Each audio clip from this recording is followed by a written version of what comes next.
Assalamualaikum warahmatullahi wabarakatuh. Jumpa lagi dengan channel Elektro Tekno. Pada video kali ini kita akan membahas tentang kelanjutan dari materi parabola acak kontinu, yaitu di pemodelan ya. Ini kelanjutan dari video sebelumnya yang tentang eksponensial, model eksponensial. Sekarang ini adalah model Weibull.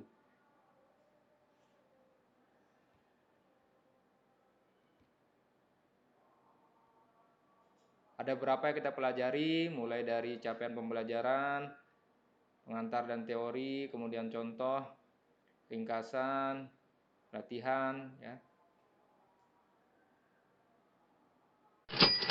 Silakan subscribe channel ini bagi yang belum, kemudian silakan di-share, komen, like. Diharapkan nanti setelah mempelajari ini kita mampu menghitung probabilitas parabola acak kontinu ya menggunakan model dari Weibull. Nah, salah satu kegunaan model Weibull adalah untuk menyatakan masa pakai komponen elektromekanik seperti motor, generator ya. Jadi komponen yang sifatnya elektromekanik ya. Salah satu ciri ketika Anda mengerjakan soal nanti dilihat ini komponennya termasuk yang mana. Kemudian selain itu fungsi keandalan Weibull dapat digunakan untuk melakukan penjadwalan perawatan komponen elektromekanik. Ya, jadi peralatan seperti motor, generator ya, itu biasanya ada perawatan berkala. Jadi bagaimana kita tahu jadwalnya ya kita bisa menggunakan pemodelan Weibull. Kira-kira setelah berapa lama baru dirawat ya atau maintenance.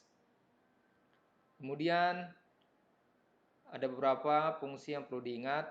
Yang pertama adalah fungsi distribusi CDF ya, di mana nilai dari fungsi distribusi CDF itu ada dua, bernilai 0 ketika X lebih kecil dari 0 dan memiliki nilai ya tergantung dari nilai X-nya, yaitu 1 min E berpangkat minus lambda X berpangkat B ya. Kemudian fungsi kepadatannya itu adalah lambda dikali B dikali X ya. Kemudian berpangkat B min 1 dikali E berpangkat min lambda kali X pangkat B. Selanjutnya bahwa nilai lambda itu adalah skala dari model ya. Dan B itu bentuk dari model. Ini akan berpengaruh kepada skala dan ini akan berpengaruh pada bentuknya. Nah, kalau kita perhatikan ini ada 4 contoh. Nah, ketika nilai B bernilai 1, kita bandingkan dengan nilai B bernilai sama dengan 3, maka kita akan lihat ya modelnya.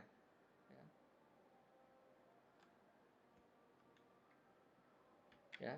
Jadi modelnya, kemudian ketika nilai lambda 0,2 kita bandingkan dengan nilai lambda yang 0,05 ya. Ini lambda 0,05 ya. Ya, jadi akan berpengaruh pada modelnya ya. Jadi nilai B dan nilai lambdanya. Kemudian bagaimana fungsi keandalan dari Weibull?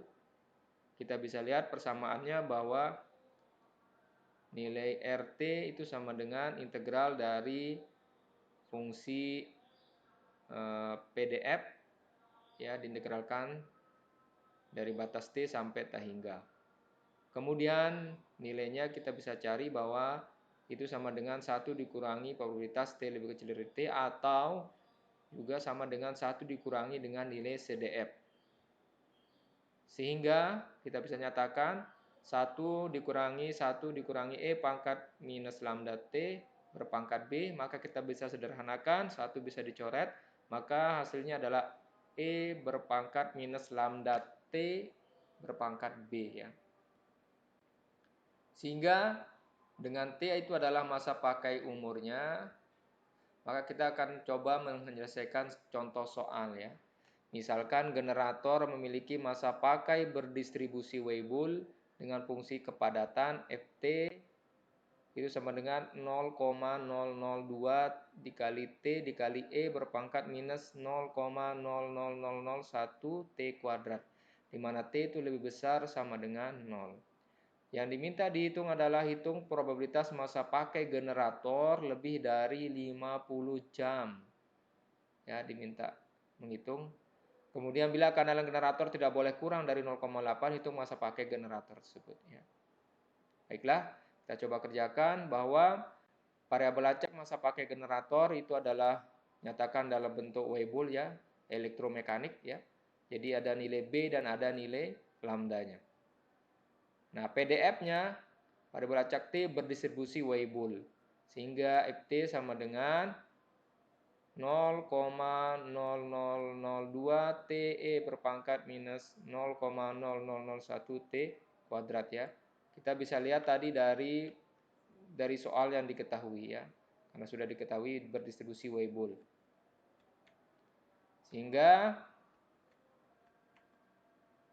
kita bisa nyatakan dalam persamaan lambda B dikali X B min 1 E berpangkat min lambda X B. Sehingga dari soal ini kita bisa lihat bahwa nilai B sama dengan 2 dan nilai lambdanya itu sama dengan 0,0001. Kemudian ini adalah bentuk dari Rayleigh ya. Jadi ini termasuk dari pemodelan Rayleigh ya. Salah satu pemodelan di bidang komunikasi. Sehingga CDF variabel acak T itu sama dengan 1 minus E berpangkat min lambda T berpangkat B.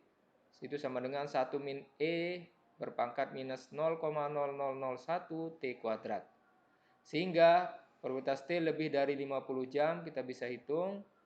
Itu sama dengan 1 dikurangi probabilitas T lebih kecil daripada 50 atau juga sama dengan 1 dikurangi CDF ya, CDF 50 jam.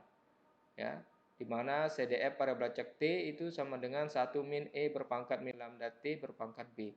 Sehingga kita masukkan nilai-nilainya jadi 1 min E berpangkat minus 0,001 T kuadrat. Ya, dari nilai B-nya 2 dan nilai lambdanya itu 0,0001.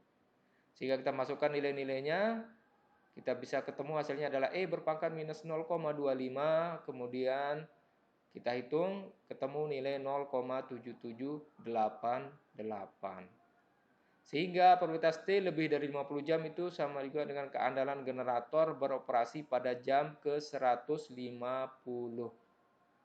Oleh karena itu, lama pemakaian maksimum bila keandalan generator tidak boleh kurang dari 0,8, maka